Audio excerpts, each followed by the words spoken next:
Hello வணக்கம், இது உங்கள் சிவி ஜோன். ஸோ எல்லாரும் எப்படி இருக்கீங்க? இன்றைக்கி பார்த்தீங்கன்னா லைவில் வந்துட்டு கனி அவர்கள் கொதிச்சு போய் சாண்ட்ரா உள்ளே வந்தால் நிற்க வச்சு கேள்வி கேட்க போகிறேன்ற மாதிரி ஒரு விஷயத்தை வந்து ஷேர் பண்ணியிருக்காங்க. ஆஹா, நினச்சேன்டா. இவங்க ஆக்சுவலாக போன வாரமே வந்திருந்தால் இன்னும் பயங்கரமாக வந்திருக்கும். அதனால தான் வந்து அடுத்த வாரம் விட்டுருக்காங்களான்னு தெரியல. ரைட், அது என்னென்னு பார்க்கலாம். அதுக்கு முன்னாடி பார்க்குற எல்லாருமே நம்மளோட சேனலை சப்ஸ்கிரைப் பண்ணிட்டு பாருங்கள், லைக் பண்ணுங்கள், கமெண்ட் பண்ணுங்கள், ஷேர் பண்ணுங்கள். இப்போ வாங்க இந்த வீடியோக்குள்ள போகலாம்.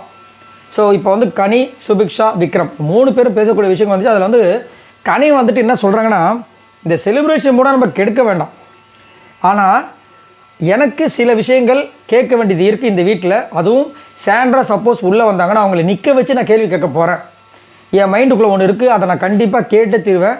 சப்போஸ் அது வந்துட்டு ப்ராப்ளம் ஆச்சுன்னா அதை எண்டு வரைக்கும் வந்துட்டு, அதாவது ஃபினாலே செலிப்ரேஷன் வரைக்கும் நான் கொண்டு போக மாட்டேன். அதை எப்படி சால்வ் பண்ண எனக்கு தெரியும், ஆனால் என் மைண்டுக்குள்ளே இருக்குது. அதை வச்சுட்டு என்னால் வந்துட்டு இந்த வீட்டில் சர்வே பண்ண முடியாது அவங்க வந்தாங்கன்னா. அதனால் அவங்களை நிற்க வச்சு கண்டிப்பாக நான் கேள்வி கேட்ட தீரணும் அப்படின்ற மாதிரி ஒரு முடிவில் இருக்காங்க. எனக்கு தெரிஞ்சு நாளைக்கு சாண்ட்ராவும் காணவனத்து உள்ளே வர்றதுக்கு வாய்ப்புகள் எக்கச்சக்கமாக இருக்குது.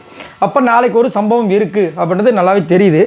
அது மட்டும் இல்லாமல் வெளியே வந்து இன்டர்வியூவில் நிறைய இடங்களில் சொல்லியிருப்பாங்க, நீங்கள் வந்து உள்ளே போயிட்டு உங்களுக்கு ஒரு சான்ஸ் கிடைக்குது, ஒருத்தர் வெளியே அனுப்பணும் அப்படின்னா நீங்கள் யாரை அனுப்புவீங்க அப்படின்போது சாண்ட்ரான்னு சொல்லியிருப்பாங்க. ஏன் விஜய் பார்வதினும் போது விஜய் பார்வதி இந்த கேமுக்கு தேவைங்க. அவங்க வந்து டைரெக்டாக வந்து எனிமின்னு சொல்லிவிடுவாங்க. ஆனால் சாண்ட்ரா யாருன்னு எனக்கு தெரியலையேங்க. நான் போகும்போது அழுதாங்க அவங்க. ஆனால் அதுக்கு முன்னாடி வந்துட்டு எப்படிலாம் பேசியிருக்காங்க. ஸோ எனக்கு வந்து சாண்ட்ராவை பற்றி இது மாதிரி இது இல்லை அப்படின்னு சொன்னது விஷயங்களும், அப்புறம் கிழவி அப்படின்ற ஒரு ஏஜ் மேட்டரை வச்சு ஒன்று பண்ணியிருப்பாங்களே, அந்த விஷயங்களும் வந்துட்டு பெருசாக வெளியே பேசப்பட்டது. ஸோ இதெல்லாம் வந்து கேட்கறதுக்கு அவங்க ரெடியாக இருக்காங்க போல இருக்குது. சாண்ட்ரா ரைட்டு, ஏயா நான் தான் வெளியே போய்ட்டேன், திரும்ப உள்ளே வரும்போதுமா அப்படின்ற மாதிரி இருக்க போகிறாங்க. என்ன நடக்க போய் தெரியலனா, கேள்வி கேட்குறதா இருந்தாலும் சரி, நம்ம கனி பேசுகிற விஷயங்களும் அப்படியே அர்த்தமாக பயங்கரமாக கேட்பாங்க.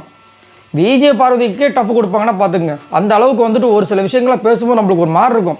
இவங்களாக இருந்தாலும் சரி, திவ்யா இருந்தாலும் சரி, அந்த கலாய்க்கும் போது அது ஒரு மாதிரி போகும், நம்மளுக்கு பார்க்குறது இரிட்டேட் ஆகும். அந்த அளவுக்கு பாயிண்ட் பேசக்கூடிய ஆட்கள்.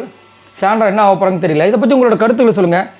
கனி இவ்வளவு கோபமாக இருக்கிறதுக்கு காரணம் என்ன? சாண்ட்ரா மேலே மறக்காமல் கமெண்ட்ஸ் பண்ணுங்கள். நாளைக்கு இப்போ சம்பவம் இருக்குது போல இருக்குது. அது மட்டும் இல்லாமல் சாண்ட்ராவை யாரெல்லாம் எக்ஸ்பெக்ட் பண்ணுறீங்க ரீஎன்ட்ரிக்காக மறக்காமல் கமெண்ட்ஸ் பண்ணுங்கள். பாய் நண்பர்கள்.